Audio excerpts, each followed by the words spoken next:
are here at Sport Beach on day 3, and I'm Erin Lyden from GALE Partners. I'm a VP of Social First, and I'm here with Yin Woon Rani, CEO and CMO of MILKPEP. Hi, Erin. Thank you so much for having me. It's always a pleasure to be here with Stagwell. Thank you. And here we're going to talk about your panel later today. So you're on a panel later today celebrating women in sport, and we're very excited about that. Can you talk a little bit more about all of the amazing things that Milk is doing with women in sports? I mean, totally. Obviously, milk and sports have gone together for a long time. As you know, we always joke about being the OG performance drink, supporting athletes for 10,000 years. But in recent years, as we realized the importance of women and moms, particularly as a target for the business, it made sense to combine that long history in sports with making a commitment to really to helping sort of close the equity gap in all forms of sports. We started with the Olympics, we were in flag football, but right now we're double downing in running, with marathon as kind of the torture test, and esports in supporting female competitive gamers. Amazing. And I know you're going to be leaning in specifically to running later today. Can you talk a little bit more about how you went from sponsoring, runners of all kind of places, and then how that transformed into more of supporting and actually creating your own marathon? Yeah, it's been an amazing journey, which you've been on with us and a big part of. Thank you for that. I mean, it started honestly with the New York City Marathon. We were looking for an event in New York, and we wanted to support the female runners of New York Marathon. Obviously, they have their own sponsors, so we created an experience and activation, which was frankly beautiful, and the outpouring of support of female runners feeling recognized made us realize we wanted something really powerful. And we put it together, as you remember, in record time. I won't say the number of weeks because it was amazingly fast, so thank you for that. Days. I know, when they pitched it to me, I was like, you mean next year? They're like, oh no, the one in like 80 days. I was like, okay. And then it went so well the following year, we did that at New York, Chicago, Boston, and then we also had regional races, and we just kept getting such support, people recognizing the role of milk, appreciating the support as the big brand, a big category was bringing to the sport, and we heard that women don't feel like races are really designed for them on many levels. You know, most starting fields are still male-dominated. There aren't enough bathrooms, for example. They don't feel welcome. There's nothing for children. And so from that experience of that year, we were like, we can create a marathon for every woman.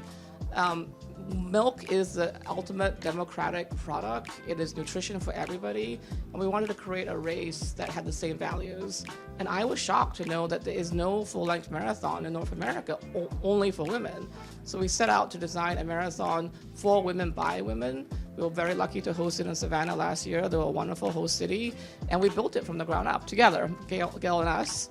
And for year one, it was a huge success, 7,000 registrations, 40% first-timers.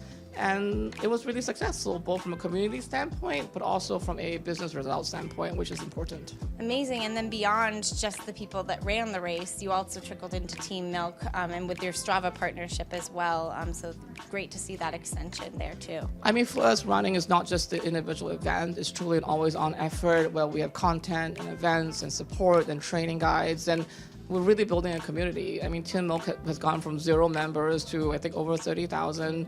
You know, we do a lot of social media. We have training captains. We always say it's not just an event, it's like a movement. No pun intended, of course. So, and it's because milk really helps, both in your training journey, your recovery, and everyone can get access to milk. So it's been a great combination of what we're about and this sort of unmet need in the running space. And can you speak a little bit more about why milk is so great for runners, both in terms of fueling and recovery? Yeah, I mean, as someone who has worked on food and beverage for a very, very long time, one of the great joys of this job is milk is just an amazing nutrition powerhouse. It has 13 nutrients that deliver a wide range of meaningful benefits for all people, frankly, to fuel everyone's performance. But protein obviously is hot right now and is an excellent resource for that. Protein enables a lot of benefits like muscle building, bone strength, etc., etc. Believe it or not, milk hydrates better than water. The combination of the nutrients and water in milk is better than water alone. So on the training journey, it just gives you a lot of benefits that you need. need. And then chocolate milk is scientifically proven to be an excellent recovery drink, which is something that chocolate milk has been promoting for 12 or 15 years. And we've been handing out chocolate milk at the end of endurance races for a long time. So it fits everywhere in your journey. It's easy to get to. You can drink it on its own, in your coffee, in a smoothie, as an ingredient. It's super versatile. And so we were amazed to see after the race, I think 51% of the women who use milk in their training journey said they would put more milk into their training journey going forward, which is obviously music to my ears. I am one of them. Thank you for your business. And we see here a lot of talk around women in sports, and we've seen that kind of area explode within the past couple of years with the WNBA and with World Women's Soccer and volleyball. But milk has really been supporting athletes for centuries. And as we look towards the future, do you see a role in which milk will continue to support women, and if so, the importance of that? Yeah, I think we're very committed to it. It's been interesting to be on this journey.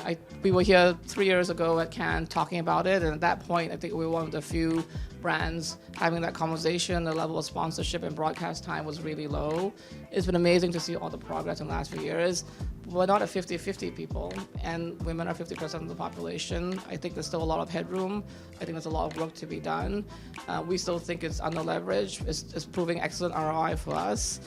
So I think it's important to keep on this journey. It's not over till it's over. Amazing. Well, thank you so much for your time, Yin. We're really excited about this conversation and about watching your panel later today. Thanks for having me, as always.